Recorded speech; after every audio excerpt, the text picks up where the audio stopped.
Love, grace, humility will win. And then you tell everybody to go to hell. Think that's going to work for you, Coach White? The reality of the situation is none of that stuff will win if it's left up to you, Stephanie White, because you're not handling. You playing right into their hands. A lot of fans are just unhappy with her. She did not have Caitlin Clark back. You didn't stand up for Caitlin Clark. You defended Alyssa Thomas when Alyssa Thomas put her fist on Caitlin Clark's throat, and you pretended like you didn't see. Stephanie White, watching Caitlin Clark always get fouled. Watch Sophie Cunningham always get fouled. When you ask Stephanie White about it, she'll say she never seen it. Sophie Cunningham and Caitlin Clark can speak up for you as they did and as they should have. But that's not going to be enough. How are you the head coach on the sideline during the play, covering the game, or coaching the game, and you didn't see the play? Stephen A. Smith has officially reached his boiling point, unleashing a ruthless verbal teardown on Indiana Fever head coach Stephanie White that sent shockwaves across the entire sports media landscape. Sophie Cunningham is bleeding all over, showing her teammates the blood in her face, the blood in her teeth and mouth. You've seen the replay. You see blood all over your player, and then you get in a post-game interview. The last thing that you should be thinking about is showing love and grace and kindness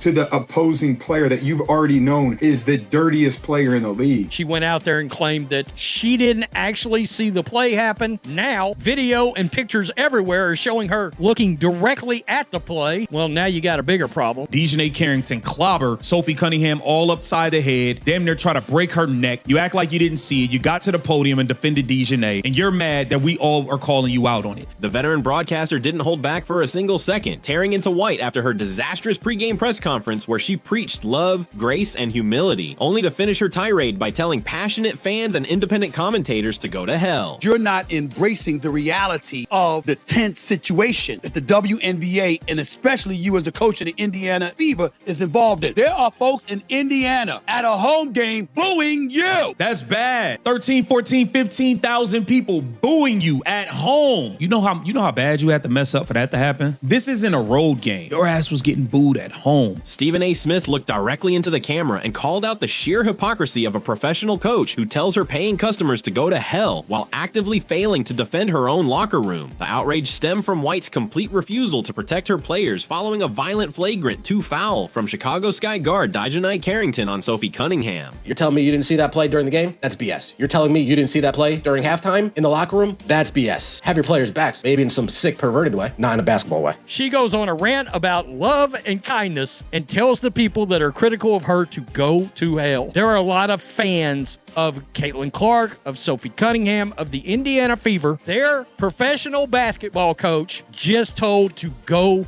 to hell. When pressed about the dangerous collision, White attempted to dodge accountability by claiming she simply didn't see the play in real time. Stephen A. Smith dismantled that excuse piece by piece, pointing out how utterly ridiculous it sounds for a head coach standing directly on the sideline to claim she missed a major game-stopping play right in front of her face. How are you the head coach on the sideline during the play, covering the game, or coaching the game, and you didn't see the play? I'm just asking. I'm not saying it's impossible, but I'm like, what do you mean you didn't see the play?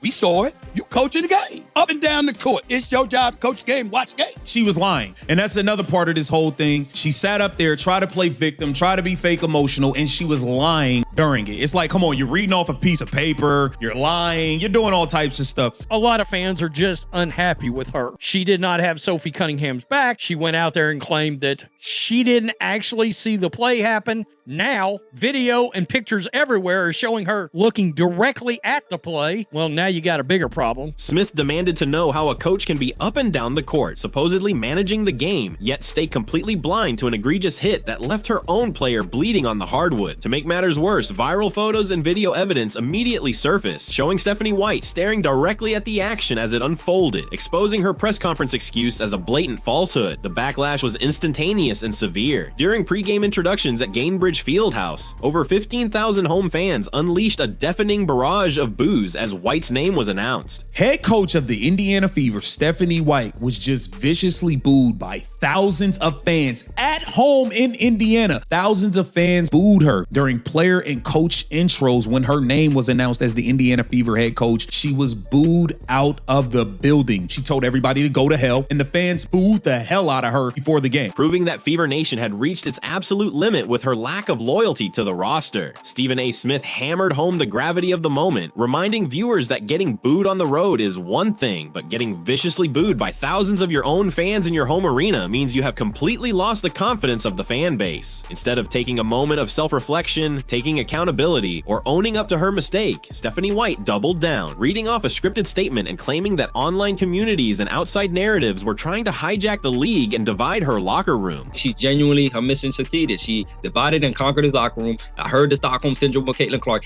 definitely looks like it's a real thing when you look at Caitlin Clark defending someone who's literally on record going at you, who's literally orchestrating attacks allegedly behind your back to smear your name on national television. Caitlin Clark right now is breaking all-time records. First in assists, third in points, getting the crap kicked out of her, having the referees go against her on every single call, whether it's a ghost foul called on her or no call when she's getting fouled the entire game, and still breaking all the records. But as Stephen A. Smith rightly noted, nobody is trying to divide anything except the coach herself through her own tone-deaf actions and defensive outbursts. For months, fans have watched generational superstar Caitlin Clark endure targeted physical punishment, non-calls, and relentless defensive harassment, only for her head coach to stay quiet or defend opposing players. Why are you so worked up with what people are saying online anyway? Shouldn't you be busy being a coach? Well, she's getting absolutely blitzed today. And I knew she would. As soon as that came out of her mouth, she's gonna get destroyed. You're telling your paying customer to go to hell, and you can't try to backtrack this now. That's exactly what you did. White's total inability to handle legitimate sports criticism has created an unnecessary circus around a franchise that should be focused on winning basketball games. But as Stephen A. Smith's explosive crash-out dominated headlines, an even more alarming realization began to surface regarding the culture inside Indiana's team environment. While outside national analysts were standing up and demanding accountability for the way this team is treated, a shocking level of silence from key figures close to the franchise raised a disturbing question. Is Caitlin Clark truly supported by the people around her, or is she fighting an uphill battle entirely on her own? I can assure you there was no way we were losing this game tonight, and I told her that before the game. Like, there was no way we were losing this game for her, and, you know, it's tough. That's my head coach. I hated that our fans booed her before the game. That made me a little sick, to be honest. And you can disagree and this and that, and I get it. It's professional sports. People are going to boo, but, like, at the end of the day, that's our head coach, and we're going to ride for her, and we're always going to have our back. It's never going to tear our locker room apart. I just love her, and I feel for her because I know it can be a lot at times, and she does a great job a lot of times blocking it out. But in the moment of love, in the moment of expressing your feelings, I don't think they understand how flawed what Caitlin Clark is saying actually shows with the locker room. They're showing the flaws in the locker room by saying this.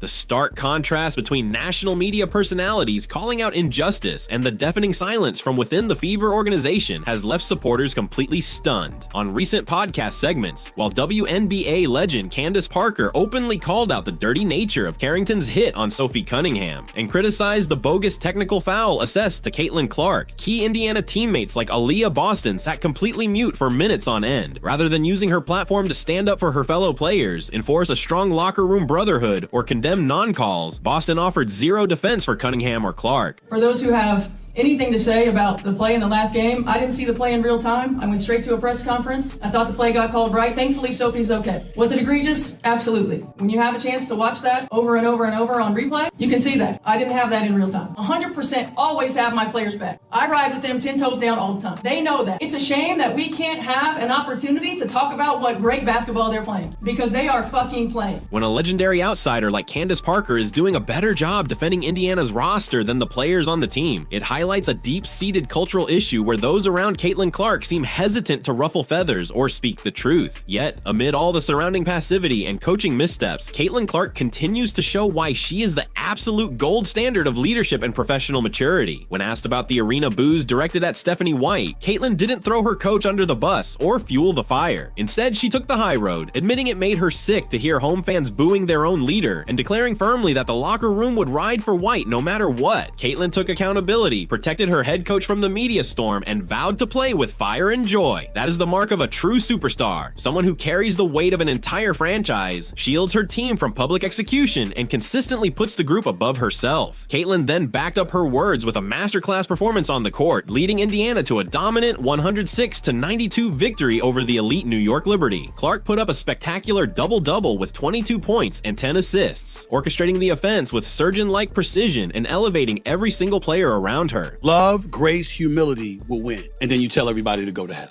Think that's going to work for you, Coach White? The reality of the situation is none of that stuff will win if it's left up to you, Stephanie White, because you're not handling. You playing right into their hands. A lot of fans are just unhappy with her. She did not have Sophie Cunningham's back. She went out there and claimed that she didn't actually see the play happen. Now, video and pictures everywhere are showing her looking directly at the play. Well, now you got a bigger problem. But even after historic double-doubles, fans couldn't help but notice how Stephanie White consistently downplays Caitlin's individual brilliance, often attributing massive 30-point nights to simple hot shooting or claiming the rest of the team carried the second half. It is a recurring pattern of a coach who seems uncomfortable giving her generational star the full credit she deserves, further fueling fan outrage across the country. Stephen A. Smith's explosive crash out resonated so deeply with fans because it voiced the exact frustration millions of viewers feel every single night. Caitlin Clark has completely transformed the WNBA, shattering attendance records, driving television ratings to unprecedented heights, and bringing millions of passionate new fans into the sport. She endures physical beatings, non-calls, and immense pressure with unshakable grace. Yet her own head coach tells fans to go to hell and lies about seeing dirty plays on the floor. Indiana fans aren't furious out of malice. They are furious because they recognize that a generational talent like Caitlin Clark deserves a head coach and an environment that fiercely defends her, matches her relentless competitive spirit, and holds everyone accountable. As the Indiana Fever gear up for a crucial postseason stretch, one thing is beyond debate. Caitlin Clark is the heart, soul, and driving engine of this franchise. While Stephanie White may have felt the wrath of Stephen A. Smith and 15,000 angry home fans, Caitlin Clark proved once again that she will always rise above the drama, lead with class, and deliver win after win on the court. What are your thoughts on Stephen A. Smith's fiery breakdown of Stephanie White? Do you think the Fever head coach should be held accountable, or was Caitlin right to step up and defend her? Drop your thoughts in the comments below, smash that like button, subscribe to the channel, and share this video to stay plugged in for the best pro Caitlin Clark commentary on YouTube.